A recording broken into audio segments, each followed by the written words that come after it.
तो स्वागत है आप सभी का एक बार फिर से मेरे YouTube channel dream job education में। और देखिए क्लास नंबर 2 है ये। हम पढ़ रहे हैं उत्तर प्रदेश की जीके। और उत्तर प्रदेश की जीके किस पर्पज़ से पढ़ रहे हैं? तो यूपी पुलिस के पर्पज़ से पढ़ रहे हैं उत्तर प्रदेश की जीके, यूपी जीके, यूपी की जीके। इससे पहले मैंने जो क्लास डाली थी उसका लिंक आपको नीचे डिस्क्रिप्शन में मिल जाएगा, आप जाकर उस क्लास को देख लीजिए, काफ़ी इंपॉर्टेंट क्लास है। तो पूरा चैनल ही इस समय जो है उत्तर प्रदेश पुलिस भर्ती के लिए डेडिकेट हुआ है। कुछ ना कुछ चीज़ें जो भी आपको मिल रही हैं, जो भी वीडियो आपको मिल रही हैं, उत्तर प्रदेश के लिए ही मिल रही हैं, उत्तर प्रदेश पुलिस के लिए ही मिल रही हैं।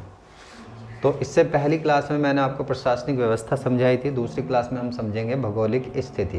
काफ़ी इंपॉर्टेंट पॉइंट है ये। मैं 10 जनवरी तक उत्तर प्रदेश की जो जीएस की क्लास होती है, जीके की क्लास होती है, वो सभी ख़त्म कर दूंगा। और उसके बाद कुछ इंपॉर्टेंट क्वेश्चन जो एमसीक्यू के साथ हम करेंगे, जो एग्ज़ाम में बने हैं, उनको करना स्टार्ट करेंगे, ताकि आपका रिवीजन भी साथ साथ हो जाए जब तक आपका पेपर होगा। चलिए तो क्लास को स्टार्ट करते हैं। देखिए भौगोलिक स्थिति में जब हम बात करते हैं तो उत्तर प्रदेश का जो क्षेत्रफल है, पूरे उत्तर प्रदेश का जो क्षेत्रफल है, ये है 40,928, 240,928। तो 240,928 इसका उत्तर प्रदेश का क्षेत्रफल है, जो पूरे भारत के अंदर कितने नंबर का आता है? चौथे नंबर का आता है, 4th नंबर का है। यानी उत्तर प्रदेश स्टेट जो है भारत में क्षेत्रफल के हिसाब से चौथे स्थान पर आता है। और देश के कुल क्षेत्रफल का, यानी जो भारत का क्षेत्रफल है, उस क्षेत्रफल का 7.30% उत्तर प्रदेश के पास है। तो ये परसेंटेज आपके लिए इस पूरे पॉइंट में इम्पोर्टेंट है। क्षेत्रफल नहीं पूछेगा आपसे, ज़्यादातर ये क्वेश्चन नहीं बनते, लेकिन यदि बनते भी हैं तो इसकी डिजिट याद कर लेना 240। 928 आपको याद करने की ज़रूरत नहीं है, शुरू में बस याद कर लेना 240, या लास्ट वाली डिजिट याद कर लेना 928। तो इस तरह से आप इसे याद कर सकते हैं।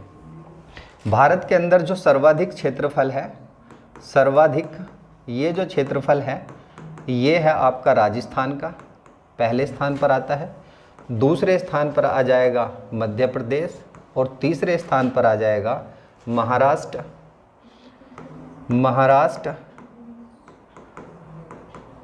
और चौथे स्थान पर आपकी यूपी होगी। 5वां स्थान भी आपसे पूछ ले, क्योंकि कई बार क्रम लगाने के लिए पूछ लेता है। तो 5वां जो स्थान होगा ये होगा आंध्र प्रदेश का, यानी कि आंध्रा का। उत्तर प्रदेश का अक्षांशीय और देशांतरीय विस्तार, जो बच्चे अभी 12वीं पास करके इसका पेपर दे रहे होंगे, उत्तर प्रदेश पुलिस का फॉर्म भरा होगा, उम्र हुई होगी, पहला पेपर देने जा रहे हैं, तो उन्हें शायद ये अक्षांशीय और देशांतरीय विस्तार नहीं पता होगा, या कुछ बच्चों को वैसे भी नहीं पता होगा। तो देखिए इसके लिए आप अभी केवल इतना समझिए कि देशांतर और अक्षांशीय विस्तार जो हैं, ये एक तरह की काल्पनिक रेखाएं हैं जो पृथ्वी के ऊपर वैज्ञानिकों ने उनके क्षेत्र और टाइम की गणना करने के लिए खींची गई हैं। काल्पनिक रेखाएं हैं, ये ऐसे नहीं खींची हुई। तो काल्पनिक रेखाएं हैं जो हमें क्या बताती हैं? टाइम बताती हैं। अर्थ है तो देशांतर रेखाएं जो होती हैं ये उत्तर से दक्षिण की ओर होती हैं, इस तरह से होती हैं। आपने मैप में देखी होंगी ये रेखाएं। और जो अक्षांश रेखाएं होती हैं वे आड़ी होती हैं, यानी पूर्व से पश्चिम की ओर होती हैं, इस तरह से। अक्षांश रेखाओं का काम है जो पृथ्वी है उस पर टेम्परेचर, यानी कि ठंडे गर्म की स्थिति का पता लगाना, कहाँ पर ठंड होगी, कितने डिग्री अक्षांश से ऊपर जाकर ठंड हो जाएगी, और कितने डिग्री अक्षांश के बीच में गर्मी होगी। तो ठंडे गर्म और वनस्पति का जो अध्ययन किया जाता है अक्षांश रेखाओं से किया जाता है।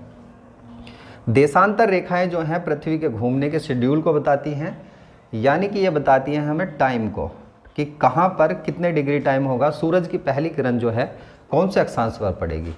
बस ये आप मोटा मोटा देख लीजिए, वैसे पूछे जाने की संभावना कम है, लेकिन फिर भी यदि 1% आ गया तो आपको ये ऑप्शन से निकल जाएंगे आराम से। अक्षांशीय विस्तार जो है उत्तर प्रदेश का, आप यहाँ मैप में देख सकते हो। अक्षांशीय विस्तार जैसे कि मैंने कहा, आड़ी रेखाएं जो होती हैं, यानी कि यहाँ से, या ये कहें कि यहाँ से स्टार्ट होगा और यहाँ जाकर ख़त्म हो जाएगा अक्षांशीय विस्तार। ये कितना है? तो ये है आपका 23 डिग्री 52 सेकंड करके आता है, 23.52। 30 डिग्री 28 सेकंड तक जाता है, और ये उत्तरी अक्षांश हो जाएगा। उत्तर में ही है, क्योंकि उत्तर में है भारत, ये आपका उत्तर प्रदेश जो है उत्तर के साइड में है भारत के, तो इसलिए उत्तरी अक्षांश कहलाएगा। देशांतर की बात करें, जो टाइम के बारे में बताएगा, तो ये पूर्वी देशांतर है, क्योंकि पूरा भारत ही जो पूर्वी देशांतर के ऊपर काउंट होता है वर्ल्ड में, तो पूर्वी देशांतर के ऊपर है।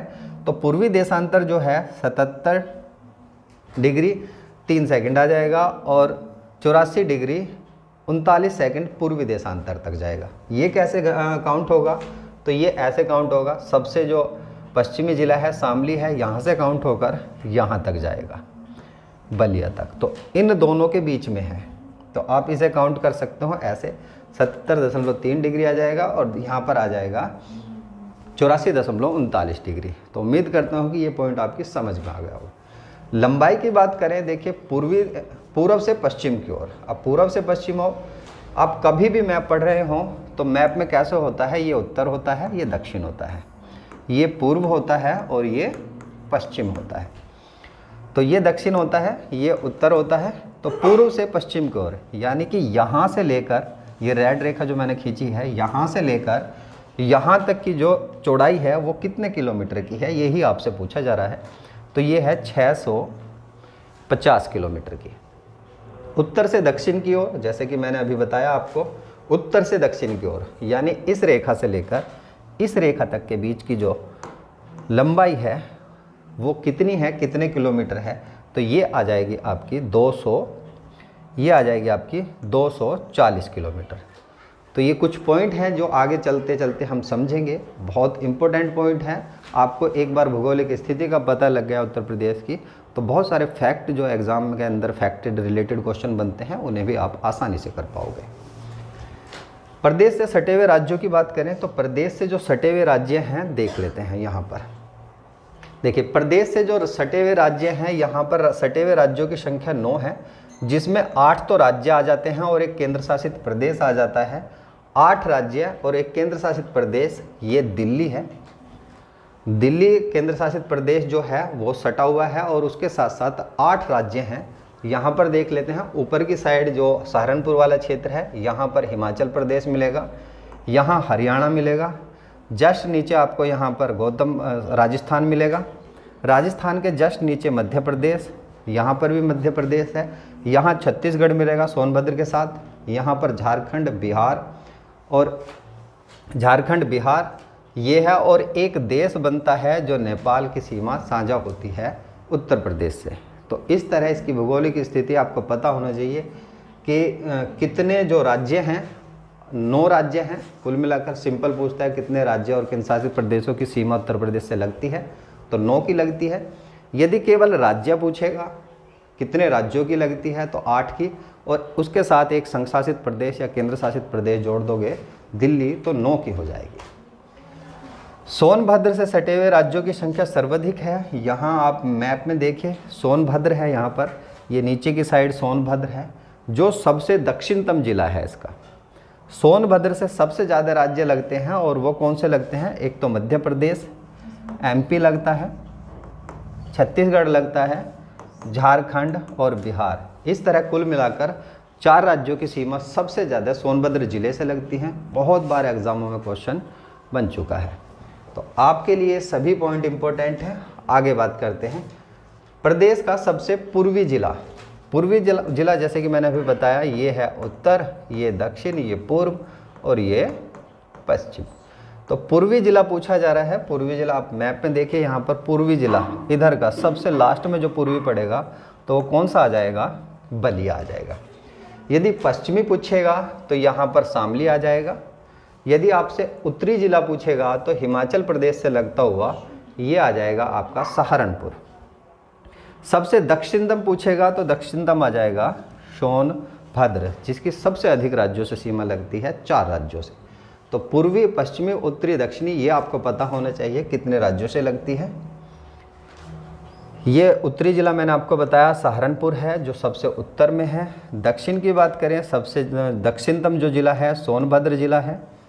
बात करें उत्तर प्रदेश के अंदर कुल 75 जिले हैं। ये 75 जिलों में से 4 जिलों की विशेषता आपको एग्जाम के लिए पता होनी चाहिए। क्षेत्रफल के हिसाब से सबसे बड़ा जो जिला है वो लखीमपुर खीरी है, जिसका क्षेत्रफल 80 किलोमीटर है, वर्ग किलोमीटर में आता है ये। सबसे छोटा जिला जो है ये हापुड़ है, जिसका क्षेत्रफल 660 वर्ग किलोमीटर है। तो आपको ये चीज़ें पता होनी चाहिए, सबसे छोटा जिला और सबसे बड़ा जिला। लखीमपुर खीरी की स्थिति देखिए यहाँ पर है, ये लखीमपुर खीरी है, ये देखिए ये लखीमपुर खीरी है। यहाँ पर लखीमपुर खीरी की जो सीमा लगती है ये नेपाल से लगती है, और ये सबसे बड़ा जिला है क्षेत्रफल के हिसाब से। सबसे छोटा जिला जो है ये हापुड़ है, यहाँ पर इसकी स्थिति नज़र आएगी आपको, हापुड़, ये हापुड़ है। ये दोनों जिले के बारे में आपको ये विशेषता पता होनी चाहिए। आगे बात करते हैं क्षेत्रफल से लगने वाले राज्यों की सीमाएं। राज्यों की बात करें तो देखिए अभी मैंने पढ़ाया आपको, राज्य जो हैं ये राज्य हैं 8 राज्य और 1 केंद्र शासित प्रदेश यानी दिल्ली। कुल मिलाकर कहें यूटी प्लस स्टेट ये 9 हो जाएंगे, जिसमें देखिए उत्तर में जो है उत्तरांचल और नेपाल लगता है, नेपाल की सीमा है। यहाँ पर आप नेपाल की सीमा भी देख सकते हो कि नेपाल की सीमा किस किस ज़िले से लगती है। ये नेपाल है, कई बार पूछ लेता है आपसे कि नेपाल की सीमा किस ज़िले से लगती है, तो नेपाल की सीमा पीलीभीत से लगती है, लखीमपुर खीरी से लगती है, बहराइच से लगती है, श्रावस्ती से लगती है, बलरामपुर, सिद्धार्थनगर, महाराजगंज। तो इस तरह मिलाकर कुल 7 राज्यों से इसकी सीमा 7 जिलों से इसकी सीमा साझा होती है। गलती से मैंने राज्य बोल दिया, तो 7 जिलों से इसकी सीमा साझा होती है। एक यहाँ पर आप काउंट कर सकते हो, 1 2 3, श्रावस्ती 4 हो जाएगा, 5 6 और ये 7। तो नेपाल से लगे हुए राज्यों की सीमा पूछी जाती है, किसकी लगती है? सबसे ज़्यादा जो लगती है ये लखीमपुर खीरी की ही सीमा नेपाल से लगती है। बाकी इस वाले पॉइंट में आपको ज़्यादा कुछ याद करने की आवश्यकता नहीं है कि पूर्व में कौन कौन से राज्य आते हैं और दक्षिण में कौन से आते हैं। बस एक ये पॉइंट आपने याद रखना है, एनसीआर राष्ट्रीय राजधानी क्षेत्र। राष्ट्रीय राजधानी क्षेत्र में कुल 8 जिले को साझा किया गया है उत्तर प्रदेश के। कौन कौन से हैं? आपसे या तो हाँ करके क्वेश्चन बनाएगा कि निम्नलिखित में से कौन सा जिला राष्ट्रीय राजधानी क्षेत्र का है या नहीं है। तो दिल्ली से लगे हुए सभी ज़िले जो हैं ये इसमें आते हैं आपके राष्ट्रीय राजधानी क्षेत्र के अंदर। मेरठ, गाज़ियाबाद, गौतम बुद्ध नगर, बुलंदशहर, हापुड़ जो सबसे छोटा है, बागपत, मुजफ्फरनगर और शामली। इस तरह से ये 8 ज़िले जो हैं एनसीआर के अंदर रखे गए हैं, राष्ट्रीय राजधानी क्षेत्र के अंदर रखे गए हैं। तो यहाँ आप देख सकते हो दिल्ली है, यहाँ पर बागपत, शामली, उसके बाद मुजफ्फरनगर आ जाएगा तुम्हारा, फिर मेरठ आ जाएगा, हापुड़ आ जाएगा, गौतम बुद्ध नगर ये आ जाएगा यहाँ पर। तो इस तरह से कुल मिलाकर 8 ज़िले जो हैं वो राष्ट्रीय राजधानी क्षेत्र में रखे गए हैं उत्तर प्रदेश के। आगे बात करते हैं उत्तर प्रदेश से बहने वाली नदियाँ। उत्तर प्रदेश से बहने वाली नदियों में इस तरह से क्वेश्चन बनाता है कि मैदानी भाग से निकलने वाली नदी कौन सी है, कौन सी नहीं है। हिमालय से निकलने वाली कौन सी नदी है जो उत्तर प्रदेश से बहकर जाती है। और नदियों का एक पोर्शन और मैं आपको कराऊंगा, 10 से 15 मिनट का पोर्शन होगा, जिसमें उत्तर प्रदेश की जो विभिन्न नदियां हैं उनके बारे में हम पढ़ेंगे और कौन सी किसकी सहायक नदी है उसके बारे में पढ़ेंगे। अभी हम केवल भौगोलिक स्थिति के हिसाब से इसको पढ़ रहे हैं, तो तकरीबन 10 क्लासों में आपकी ये सारी जो उत्तर प्रदेश की जीके हैं वो ख़त्म हो जाएगी। और 10 क्लास के बाद यानी कि 10 तारीख के बाद तकरीबन हम एमसीक्यू स्टार्ट करेंगे, जो 4 से 5 क्वेश्चन बनते हैं, जब तक पेपर होगा वो सभी क्लियर हो जाएंगे आपके। चलिए तो बात करते हैं गोमती की। गोमती जो है देखिए पीलीभीत से निकलती है, पीलीभीत से निकलती है। और यहाँ पर एक झील है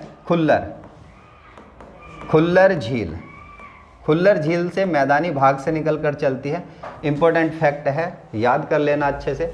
मैदानी क्षेत्र से वरुणा, पांडव और ईसन जो नदी है ये कहाँ से निकलती है? ये भी मैदानी भाग से। और रिहंद, ये 5 नदियाँ हैं जो मैदानी भाग से निकलती हैं। हिमालय से गंगा जो उत्तर प्रदेश में जिसकी सर्वाधिक लंबाई है, इसको भी कवर करेंगे। दूसरी सबसे लंबी नदी आ जाएगी देखिए यमुना, काली, शारदा, रामगंगा, घाघरा और गंडक। दक्षिण के पठार से निकलने वाली नदियां जो हैं चंबल हैं, बेतवा है, केन है, सोन है, टोंस है। कन्नार है और रिहंद है।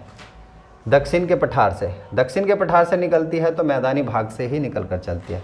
केन बेतवा लिंक प्रोजेक्ट जो है, देखिए कई बार आपसे पूछ लेता है कि केन बेतवा जो लिंक प्रोजेक्ट है किन दो राज्यों के बीच है, तो यूपी और एमपी यानी कि मध्य प्रदेश, इन दोनों के बीच है। पिछले वर्ष ही इस परियोजना को मंजूरी दी गई थी। इन दोनों नदियों को आपस में जोड़ा जा रहा है, तो भारत सरकार के द्वारा इस योजना को मंजूरी दी गई थी। ये फैक्ट भी आपको पता होना चाहिए।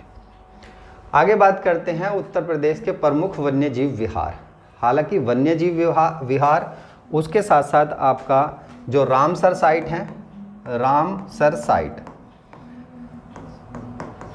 साइट और कुछ और अन्य फैक्ट जो हैं वो हम अगली वीडियो में पढ़ेंगे। लेकिन इस वीडियो में ये दो आप याद करिए। आपसे सीधा सीधा पूछेगा कि किस जगह पर है।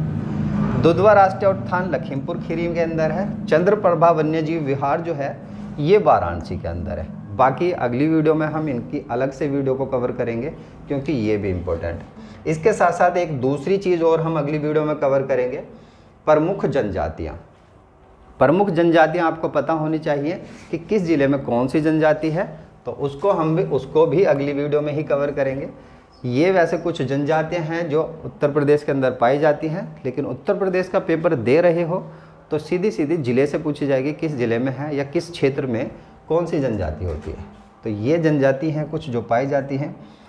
बाकी अगली जो क्लास होने वाली है, तीसरी क्लास, इस सबसे पहले हम इम्पोर्टेंट फैक्ट पढ़ेंगे प्रदेश की जनसांख्यिकी को, यानी 2011 की जनगणना के अनुसार उत्तर प्रदेश की क्या स्थिति रही है, उसी को हम कवर करके चलेंगे नेक्स्ट वीडियो में, जो कल आपको ठीक 11 बजे मिलने वाली है।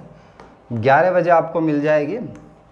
तो ये लाइव क्लास ही होगी। आज की क्लास नेट की वजह से रिकॉर्डेड क्लास है, तो इस वजह से ये क्लास लाइव नहीं हो पा रही है। तो मिलता हूँ नेक्स्ट वीडियो में। उससे पहले मैं आपको एक चीज़ और बता दूँ, यदि आप मेरे चैनल पर नए हैं तो चैनल को एक बार सब्सक्राइब ज़रूर कर लें। इस वीडियो का PDF आप पाना चाहते हैं तो टेलीग्राम का नाम एक बार नोट कर लीजिए। टेलीग्राम का नाम है, देखिए, ड्रीम जॉब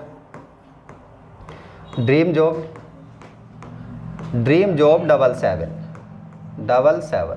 ये सर्च करोगे तो नाम आ जाएगा। वैसे आपको नीचे लिंक डिस्क्रिप्शन में भी मिल जाएगा, तो वहाँ से जाकर आप इस वीडियो का PDF पा सकते हैं। तो उम्मीद करता हूँ कि सभी चीज़ें आपकी समझ में आई होगी और उम्मीद करता हूँ कि आपकी तैयारी भी बहुत अच्छी चल रही होगी।